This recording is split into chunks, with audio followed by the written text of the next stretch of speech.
एक बार कैंसर के एक बहुत मशहूर डॉक्टर डॉ मजीद को नई दिल्ली एक अवार्ड सेरेमनी में लाइफ टाइम अचीवमेंट अवार्ड देने के लिए बुलाया जाता है। इस अवार्ड को लेकर डॉ मजीद ही नहीं, पूरा लखनऊ शहर बहुत उत्साहित था, क्योंकि डॉ साहब न सिर्फ एक काबिल डॉक्टर थे बल्कि एक बहुत नेक दिल इंसान भी थे। अवार्ड सेरेमनी वाले दिन वो सुबह फ्लाइट पकड़ने के लिए एयरपोर्ट पहुंचते हैं, पर कुछ टेक्निकल खराबी आ जाने के कारण वो फ्लाइट कैंसिल हो जाती है और दुर्भाग्यवश कोई नेक्स्ट फ्लाइट भी मौजूद नहीं होती है। डॉ मजीद सोचते हैं चलो कोई बात नहीं, सेरेमनी तो शाम को है और लखनऊ से दिल्ली 6-7 घंटे का ही रास्ता है, तो चलो टैक्सी से निकल लेते हैं। वे जल्द ही एक टैक्सी हायर करके दिल्ली की तरफ बढ़ने लगते हैं।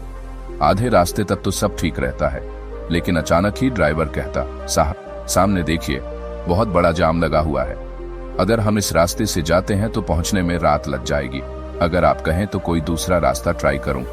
डॉक्टर मजीद पहले तो ड्राइवर को मना कर देते हैं, पर जब 10-15 मिनट बाद भी गाड़ियां टस से मस नहीं होती हैं, तो वे ड्राइवर से दूसरा रास्ता ट्राई करने को कहते हैं। ड्राइवर अपने अंदाजे पर गाड़ी सर्विस लेन पर ले लेता है और जो पहले कट मिलता है उससे बाईं तरफ मुड़ जाता है। उबड़ खाबड़ रास्तों पर घंटे भर चलने के बाद भी कोई पक्की सड़क या रास्ता नहीं दिखाई देता। डॉ मजीद बिल्कुल मायूस हो जाते हैं।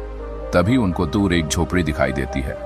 वो देखिए ड्राइवर साहब, उधर एक झोपड़ी है, चलिए वहीं चलकर पता पूछते हैं। ड्राइवर तुरंत गाड़ी रोकता है और वे दोनों उतरकर उस झोपड़ी के पास पहुंचते हैं। अरे कोई है, ड्राइवर जोर से पुकारता है। झोपड़ी से एक बूढ़ी सी औरत बाहर निकलती है। क्या बात है बेटा, क्यों पुकार रहे हो? माताजी, हम लोगों को दिल्ली जाना है पर हम रास्ता भटक कर इधर आ गए हैं, क्या आप हमारी मदद कर सकती हैं? ड्राइवर वृद्धा से निवेदन करता है। बिल्कुल मदद करूंगी बेटा, पहले आप लोग अंदर आकर पानी तो पी लो। वह उन दोनों के लिए पानी और कुछ गुड़ लेकर आती है। डॉ मजीद उस गरीब की आवभगत से खुश हो जाते हैं और पूछते हैं, आप यहाँ अकेली रहती हैं क्या? नहीं नहीं, मेरा पोता भी मेरे साथ रहता है।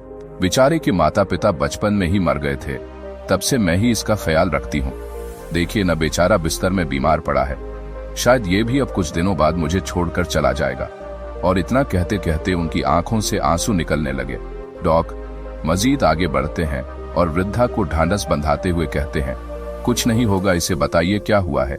इस नन्हे बालक को, इस अभागे को कैंसर है साहब। लोग कहते हैं इसका इलाज सिर्फ लखनऊ के डॉ मजीद के पास है। बहुत कोशिश की, कई बार चक्कर लगाए पर डॉ साहब से मुलाकात नहीं हो पाई। अब तो सब कुछ कृष्णा पर छोड़ दिया है। अगर मैंने सच्चे मन से उसे माना होगा तो एक दिन वो मेरी मदद जरूर करेगा। इतना सुनते ही डॉ मजीद का गला रोंध गया, आंखों में नमी आ गई। वे पूरे दिन के घटनाक्रम को सोचने लगे कि कैसे बुढ़िया का यकीन हकीकत बन गया, कैसे उस ऊपर वाले ने अपने बंदे के उन्हें यहाँ भेजा। गहरी सांस लेते हुए वे बोले, मैं ही हूँ डॉ मजीद, आपके कृष्णा ने ही मुझे यहाँ भेजा है।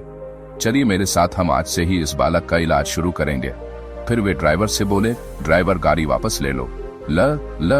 लेकिन वो आपका life time achievement award. Driver अचरज से बोला, लाइफ टाइम अचीवमेंट अवार्ड कभी भी किसी की लाइफ से जरूरी नहीं हो सकता है। जैसा मैं कहता हूँ वैसा करो। और सभी गाड़ी में बैठकर लखनऊ वापस लौट गए। आज लोगों की नजर में भले डॉ मजीद ने एक जीवन बचाने के लिए जीवन भर की मेहनत का अवार्ड छोड़ दिया था, पर ऐसा करके उन्हें अंदर से जो खुशी और संतोष मिला था वो ऐसे हजारों अवार्ड से भी बड़ा था। दोस्तों, कहते हैं ऊपर वाले के घर देर है अंधेर नहीं। यदि आप सच्चे दिल से किसी चीज में यकीन करते हैं और उसके लिए हर संभव प्रयास करते हैं तो एक न एक दिन वो आपको मिल ही जाती है। इसलिए उस बूढ़ी औरत की तरह दृढ़ विश्वास के साथ जो कुछ भी आप पाना चाहते हैं उसके लिए कर्म करिए, लेकिन फल कब कैसे कहाँ मिलेगा वो भगवान पर छोड़ दीजिए। इस कहानी से आपको ये पता चल ही गया होगा कि अगर आप किसी चीज को शिद्दत से पाने की कोशिश करते हैं तो पूरी कायनात मिल जाती है उसे पूरा कराने में।